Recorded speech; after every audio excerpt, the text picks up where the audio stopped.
এই বিজেপি শয়তানের বাচ্চা এরাই সর্বনাশ করেছে মহিলাদের।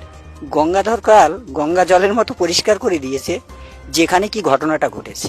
সন্দেশখালী মেয়েদেরকে বাইরে কোথাও বিয়ে দিতে গেলে তারা প্রশ্নের সম্মুখীন হচ্ছেন যে সন্দেশখালী সব মেয়েরাই তো নির্যাতিতা, রেখাপাত্র নিজেই বলেছেন, তাহলে আমরা ওইখানকার মেয়েকে কিভাবে বিয়ে করাবো? শুভেন্দু অধিকারীর মাধ্যমে মেয়েদেরকে 2000 টাকা করে দিয়েছে, স্ক্রিন টাচ ফোন দিয়েছে, দিয়ে মিথ্যে ঘটনা সাজানো হয়েছে।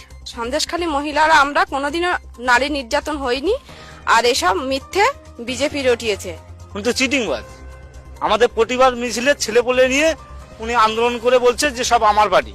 শুভেন্দু অধিকারী আর এই সুকান্ত মজুমদার, এই দুই ব্যক্তি এসে আমাদের শান্ত সন্দেশখালীকে অশান্তর বাতাবরণ তৈরি করেছে। আমার তো মনে হয় এইরকম অসম্ভব দাবিগুলো করাটা ওদের ঠিকই হয়নি। তাতে করে আমাদের মা বোন যারা ছিল তাদের অনেক সম্মানহানি হয়েছে, বা এখনো তারা মাথা নিচু করে চলার পথে চলতে হয়।